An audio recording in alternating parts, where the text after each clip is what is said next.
Assalamualaikum dan salam sejahtera. Hari ini saya akan berkongsi tentang acara-acara larian dan berbasikal yang menarik pada tahun 2023 yang saya cadangkan untuk anda sertai pada tahun 2024. Saksikan video ini sehingga penghujung. Acara pertama ialah Powerman, di mana acara ini kombinasi antara larian dan berbasikal. Dia ada dua kategori, iaitu kategori short, di mana anda 5km berlari, 30km berbasikal dan 5km berlari semula. Dan kategori kedua ialah klasik, di mana 10km berlari, 60km berbasikal dan 10km berlari semula. Jadi untuk tahun 2023 saya telah sertai klasik, tetapi untuk tahun 2024 saya akan sertai short, di mana saya ada PB untuk saya sasarkan, saya target, iaitu di mana kita panggil sub 2. Sub 2 ni 2 jam. Okey, kurang daripada 2 jam.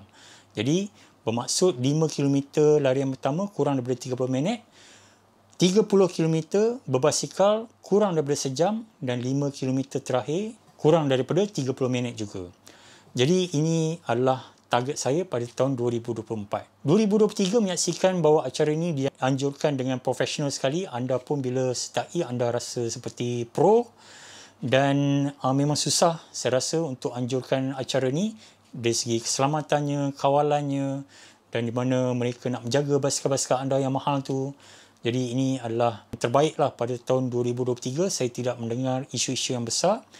Dan walaupun yuran penyertaannya agak mahal, telah ditingkatkan, itu antara kelemahannya, tetapi ia juga justified ataupun bagi saya okey lah, sebab bila habis tu disediakan makanan O'Brien sandwich. Jadi at least something lah. Jadi saya harap Powerman akan kekalkan harga, jangan pula naik pada tahun 2024 dan anda maintain kualitinya dan anda tambah lagi goodies dan juga penyediaan makanan untuk para peserta.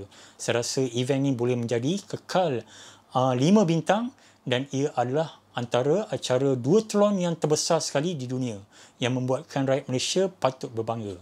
Okey, itu Powerman. Okey, kedua ialah acara, semestinya acara larian yang menarik beribu-ribu, berpuluh-puluh ribu para peserta, iaitu KL Standard Chartered Marathon. Dan setiap tahun saya akan mendaftar untuk diri saya dan ahli keluarga saya, dan sebab itu hampir beribu juga. 1,000 juga duit saya habis untuk yuran penyertaan, memang mahal. Tetapi pada tahun 2023 ni menunjukkan walaupun dah 15 tahun penganjuran, nampaknya ada masih kelemahan-kelemahan yang perlu diperbaiki. Contohnya dari segi respect collection. Dikabarkan di mana lebih 2 jam para peserta beratur untuk mengambil respect mereka di KLCC. Okey, jadi itu sepatutnya tak berlaku dan tidak berlaku pada saya sebab saya minta courier walaupun kena bayar sedikit, bagi saya berbaloi. Jadi saya sarankan untuk anda courier dan harap-harap courier ni tak ada masalah lah. Jadi anda akan dapat respect anda pada waktunya dan tidaklah anda berebut-rebut untuk mengambil di tempat respect collection. Okey, tapi KL Standard Chartered Marathon ni pada hari penganjuran juga ada juga kelemahan di mana di kebanyakan water station tidak disediakan makanan. Pisang pun tak ada. Sebiji pun saya tak jumpa pisang ni. Dan walaupun gambar papan tanda buang kulit pisang tu ada, tapi pisangnya tak ada. Walaupun dah tak silap saya lebih daripada 10 water station barulah disediakan curry puff dan juga donat. Itu pun last minute. Saya rasa mereka pun last minute, terdesak agaknya. Tapi curry puff dan donat bila kita penat-penat lari ni dan dia makanan berminyak, tak sesuai lah saya rasa. Dan kita perlukan makanan seperti apple ataupun pisang lah kan untuk marathon ni. Tapi itu tidak disediakan. Itu kelemahan, dan bila kita sampai pula barulah ada banyak pisang, tapi pisang pun hijau. Okey, jadi memang saya rasa perlu dirancang sebaiknya sebab ini adalah event yang dinanti-nantikan.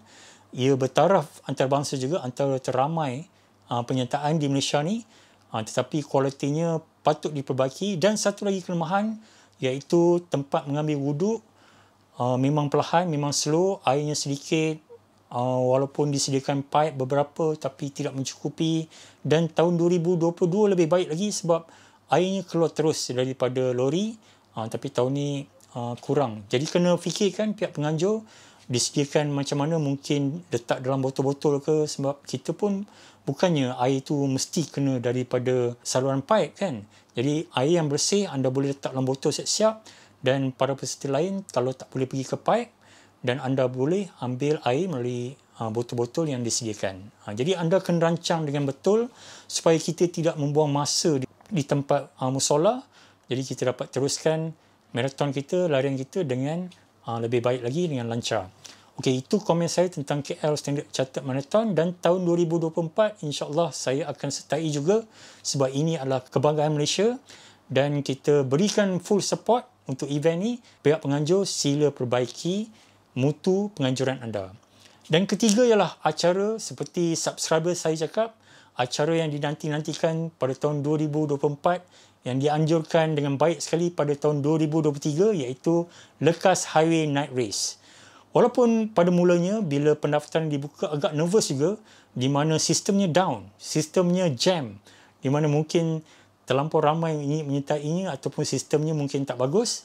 Jadi memang jam, ada masalah teknikal dan kita tidak dapat mendaftar pada hari yang sama ataupun beberapa jam dah jam. Lepas tu kemudian bila kita cuba semula barulah boleh. Alhamdulillah saya dapat sertai Lekas Highway Night Race. Memang penganjurannya baik sekali, lancar sekali semasa hari penganjuran, dan makanan memang sate walaupun beratur panjang, tapi saya rasa kebanyakan daripada peserta dapat merasai sate sebab ada kupon memang teratur. Dan sekurang-kurangnya saya dapat makanlah something kan, dan dapat minum, tak ada masalah. Jadi itu yang terbaik penganjuran Lekas Highway Night Race. Jadi saya akan sertai lagi pada tahun depan. Dan ada dua kategori, 78 km dan 140 km tak silap saya. Dan saya akan sertai 78 km juga. Bukannya tak nak jauh ataupun tak mampu, tapi malam-malam ni nak kayuh jauh-jauh malaslah kan. Lagi satu, ia adalah dua loop. Kalau 78 km ni jalannya yang sama tapi dua kali anda kena pusing. Okey, jadi tak ada apa yang menarik. Waktu malam pun tak nampak apa sangat. Jadi saya kayuh 78 km sajalah kan. Okey, lagi satu ialah acara yang saya dah masuk dua kali dan sepatutnya iaitu event antarabangsa, iaitu berbasikal juga, iaitu Letap Malaysia. Letap Malaysia ni sudah dua kali dianjurkan di Johor. Untuk saya travel daripada Ipoh ke Johor, tapi masalahnya ialah di mana penyertaannya tidak sempurna. Seperti taraf antarabangsa, banyak clash yang berlaku dan macam-macam lah kan, isu-isu kawalan lalu lintas, dan bila sampai pun tiada makanan diberikan, hanya roti-roti biasa saja walaupun kita bayar agak mahal. Tapi saya rasa pihak penganjur telah banyak menghabiskan peruntukan mereka, wang mereka untuk membayar artis dan sebagainya. Bila artis di sebelah petang lepas perlumbaan, ramai di antara kita dah penat. Dan kebanyakan kita dah balik pun. Saya tengok tak ramai di stage untuk melihat persembahan dan nyanyian, dan mungkin syok sendiri saja. Jadi itu Letap kena faham, kena tahu apa kehendak para peserta. Jadi sepatutnya ialah event antarabangsa tapi tidak menarik. Dan banyak juga menerima komplain tentang di mana jalan disekat, tidak disediakan alternatif kepada warga-warga di Desaru. Banyak komplain di Facebook. Jadi kesian mereka. Ada yang anak muntah dalam kereta sebab 3 jam jalan disekat kan. Jadi kesian mereka kan. Jadi itu kena fikirkan. Dan saya dengar khabar angin dikatakan bahawa Letap Malaysia ni mungkin ditukar lokasinya. Di manakah itu kan? Jadi saya bukan ambassador untuk Letap Malaysia. Jadi kita tunggu sajalah. Tengoklah berita terkini daripada Letap. Mungkin ada lokasi yang lebih menarik, yang lebih sesuai.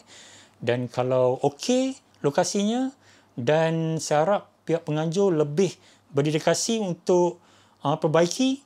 Jadi saya akan sertai juga Letap Malaysia pada tahun 2024. Dan ada juga acara yang lokal yang banyak lagi tidak ketahui tapi memang menarik sekali, iaitu fun run yang tidak lain tidak bukan, iaitu LHK SNS, iaitu Larian Hari Keputeraan Sultan Nazrin Shah, iaitu acara yang tidak saya tinggalkan, tidak lupakan, yang saya akan masuk jika tiada masalah komitmen dengan kerja saya akan memang pastinya masuk. Ialah fun run yang memang macam kenduri lah, macam hari raya.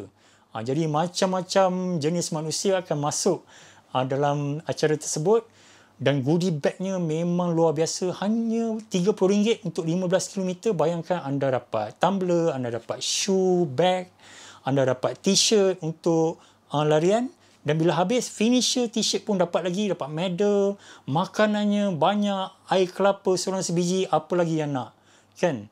Jadi memang penganjur lain kena faham, kena pelajari daripada event LHKSN ni, macam mana mereka boleh dapat penaja dan mereka dapat berikan yang terbaik kepada para peserta.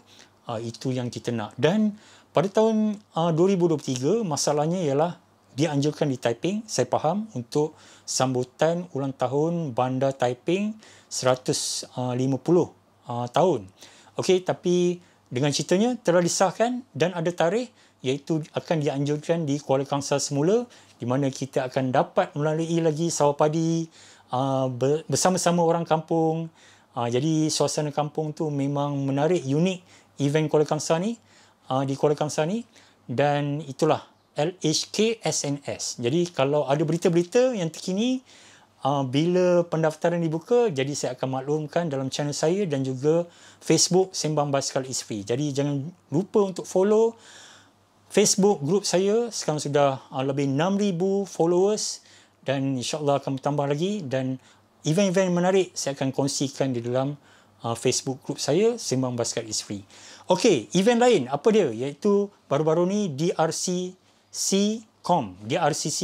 Cameron Highland international event juga, di mana ia dapat menarik terutamanya peserta daripada Singapura, sebab direct flight daripada Ipoh boleh daripada Singapura boleh terus ke Ipoh, dan juga peserta-peserta daripada luar negara pun ada, daripada Germany, Canada, New Zealand, England.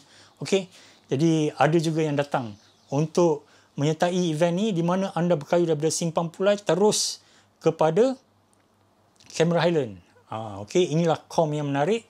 Walaupun sekitar 50 hingga 60 km, tapi anda boleh mendapat 1,600 meter elevation. Dan tahun depan saya rasa saya nak cubalah basikal lain. Saya dah pakai gravel bike, memang 4 jam juga saya mendaki Cameron ni. Jadi tahun depan saya akan pakai road bike supaya cepat sikit habis.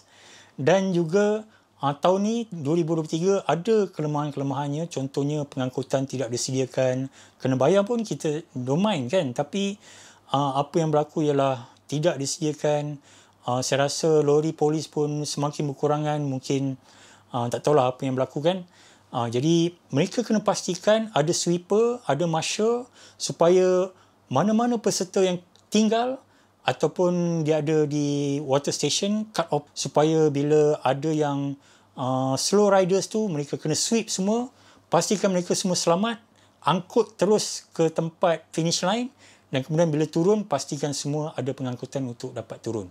Okey, kalau nak kena bayar sedikit pun tak ada masalah, tapi pastikan semua dapat pergi balik dengan selamat, sebab kadang-kadang cuaca tidak menentu, terutamanya bila anda buat dalam bulan Disember. Masa saya balik tu memang hujan lebat sekali. Okey, memang berbahaya sebenarnya untuk road bike, tapi nasib baik saya bawa gravel bike, jadi kuranglah.